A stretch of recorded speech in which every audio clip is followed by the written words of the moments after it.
By now, everyone who is even faintly connected to the internet has been afflicted with this new virus called ChatGPT. It spread just like COVID 19, afflicted millions in the first few days, to a point where it brought the entire website down, the entire system that was generating ChatGPT down, and also the response and the reaction of the authorities was also just like the Chinese government. Like New York City school system, they blocked the ChatGPT website and they blocked its use in all of their schools. This was just a kind of reaction that we saw when COVID 19 erupted 2-3 years ago. So, what is ChatGPT? And in spite of all the concerns and the apprehensions about the use of ChatGPT, how we can harness the learning powers of this beast, and how we can make use of the powers in matters of learning and teaching in schools.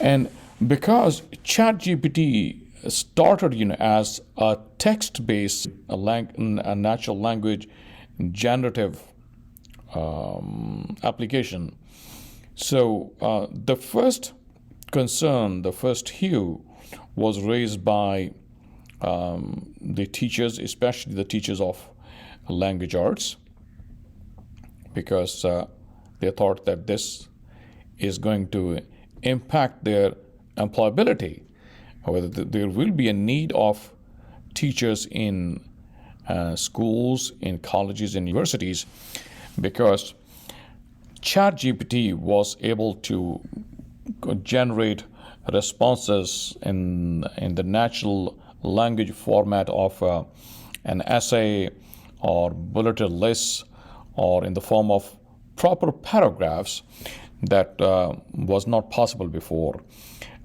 So today what we're going to see, we're going to find out, are those concerns real, and how these concerns have been amplified and magnified from the real concerns, and also how we can bring out those changes in our methods of teaching and learning, so that we could, instead of being scared of this new technology, we should be able to harness the powers of what this technology can offer. Remember that when the television came out, and the concerns of humanity at that time were that this will turn people into couch potatoes. Yes, it did impact the lifestyle of many of us, but it also brought the richness in our lives. And the same thing was when the calculator was invented, that this is going to diminish our cognitive faculties, our thinking faculties, our mathematical computing faculties. How far that came out true, that is also in front of us. Yes, now the calculators, and same thing with all the other technology. So I would strongly, in the same spirit of caution and taking a step back and let this phenomena run its course, and then decide whether we need to block it, reject it, or somehow discard it. Today I'm going to show you, especially from the perspectives of high school English language arts teachers, what this technology can offer them. So let me show you some of the examples here. I have opened this ChatGPT in front of me, and naturally the first instinct that was before me, that I want to know what are the major concerns about using ChatGPT in high school education. How can we address those concerns and all that?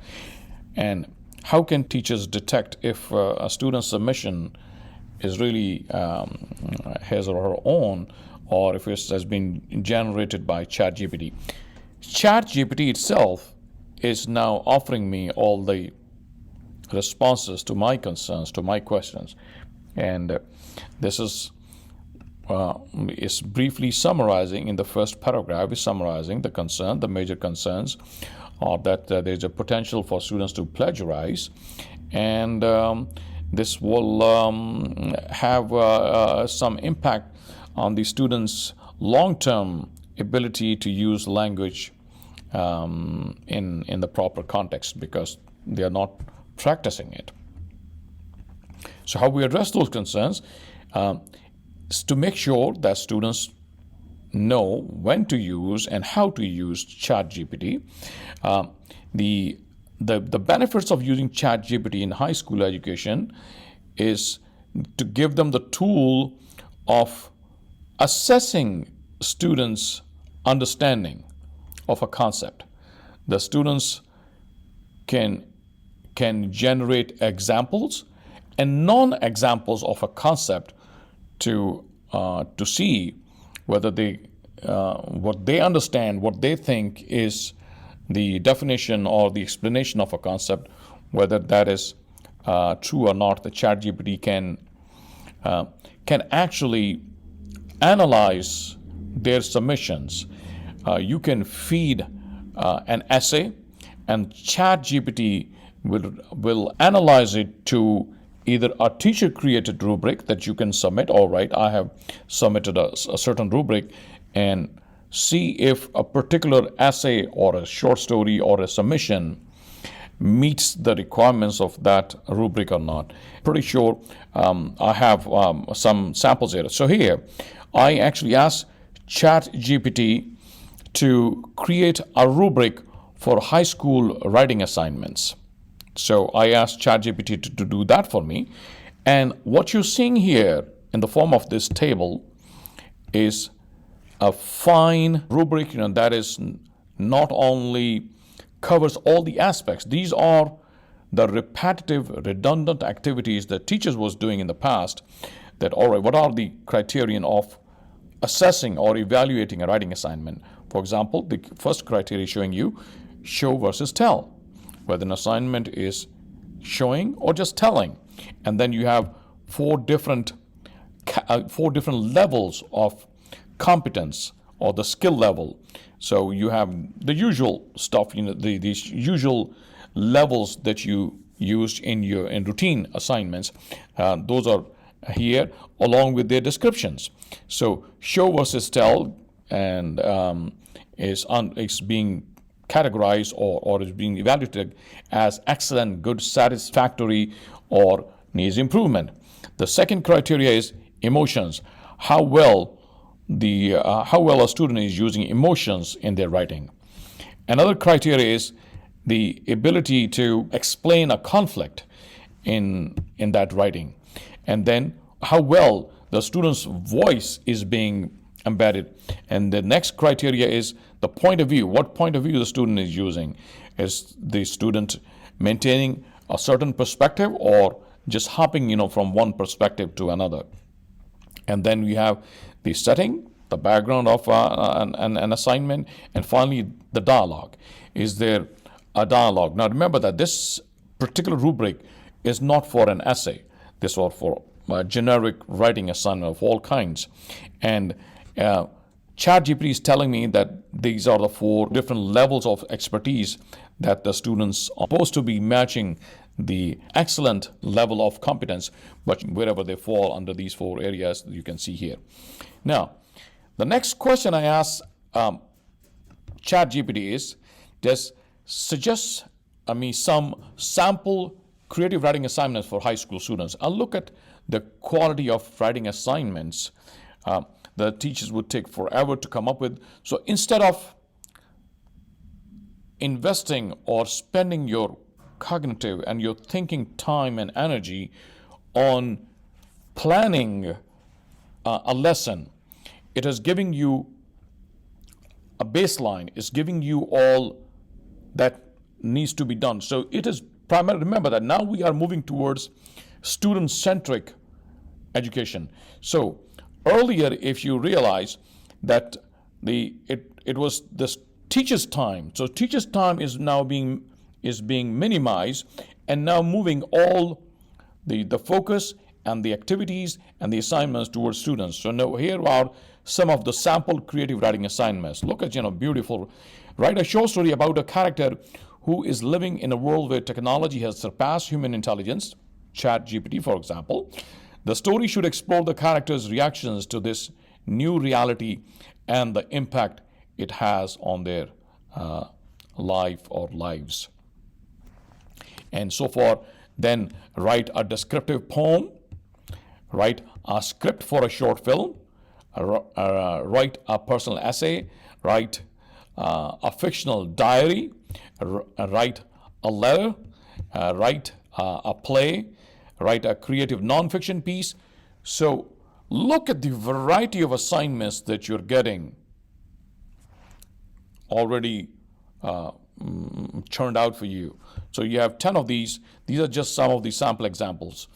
Now, then I asked ChatGPT to write a short story about a character who is living in a world where technology has surpassed. Remember that this was one of the writing assignments that ChatGPT suggested. So I said, all right, can you write a story based on this assignment? And lo and behold, ChatGPT wrote a very fine, it still lacks the personality of a human writer, but it did churn out a decent sounding short story without much of the personality in it. So a good reader will still be able to catch that this short story is written by a bot or a computer, not a human being, because it doesn't give personal references. And that's how you can also detect whether a particular assignment has been submitted by a person or not, because it will lack personal references. It will also lack the personal voice in it. And this is exactly what you need to see in a human-generated assignment. And I believe ChatGPT has a long way to go to include that personal touch or the personal feel in any kind of writing. And this could also be one of the ways to encourage students to modify the nature of your assignments. In the past, the assignments were too generic, and the technology was not there for students to kind of rely on the tools like ChatGPT.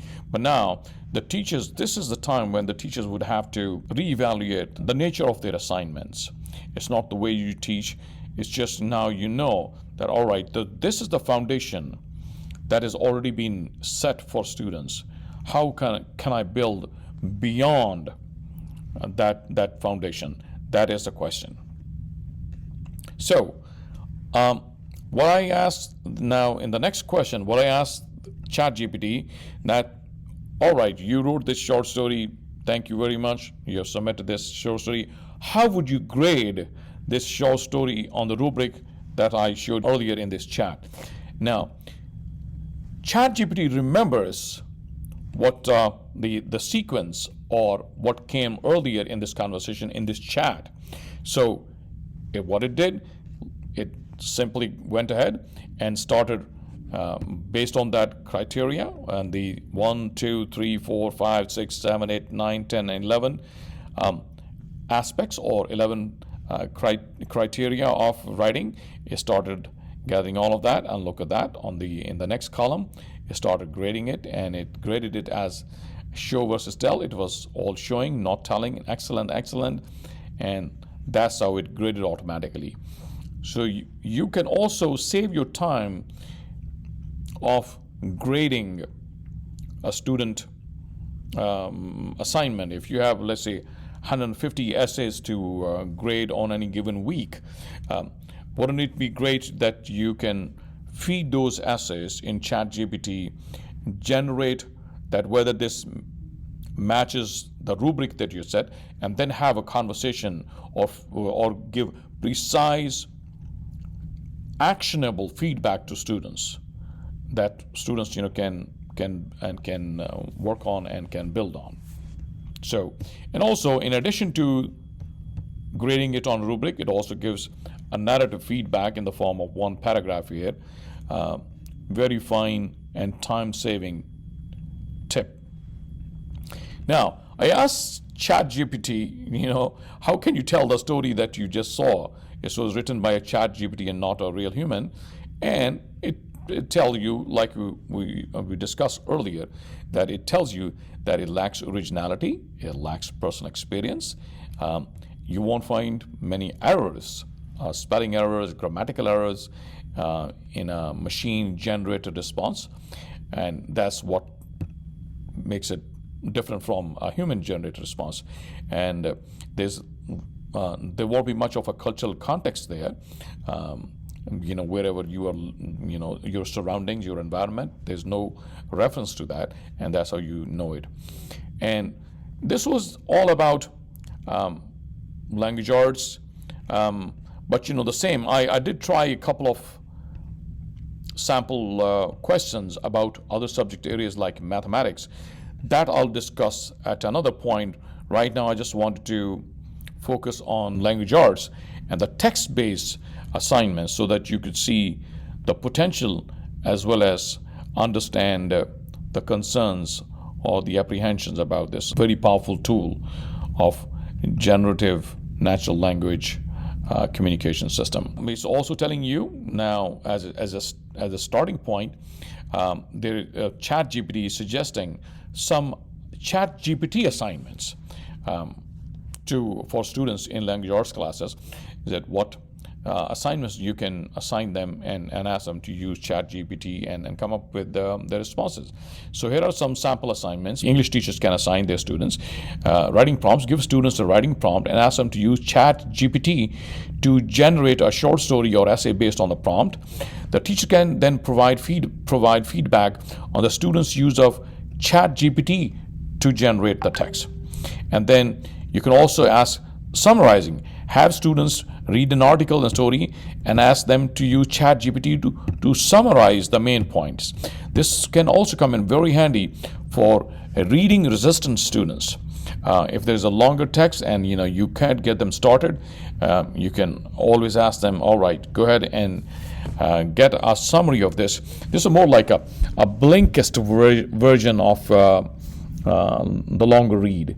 Although there's no alternative to an in-depth longer read, but it's a summary or a Blinkist form of analysis is better than no reading at all. So this is how it can go. It can also give them the language practice. Students can submit their sample assignments and get feedback from ChatGPT and see if the feedback that they're getting on their own. So this not only in class but at home. Some practice assignments, if they want to create an outline for an assignment, that writer's block, they don't know how to start. This is, I think, the first tool that should take care of the writer's block, once for all. On any given topic, all you need to do, give me some ideas about the Ukraine war, or give me some ideas about how the things are going in the Middle East. Give me a background about the Russia-Ukraine conflict. So all of these assignments where you don't have any base point and any foundation knowledge, ChatGPT can give you the basics or create even an outline for you to go ahead and start building on that. So the bottom line is, there's nothing to be scared about. There's nothing to be intimidated about.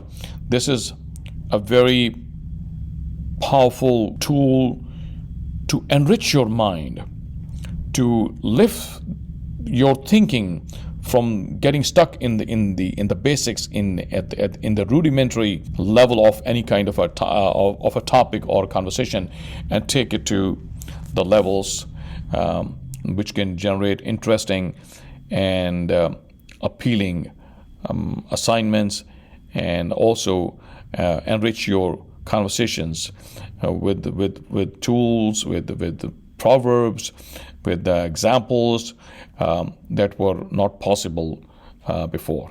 So go ahead and try out ChatGPT, but it all depends on the quality of your questions, how relevant and detailed and probing your questions are.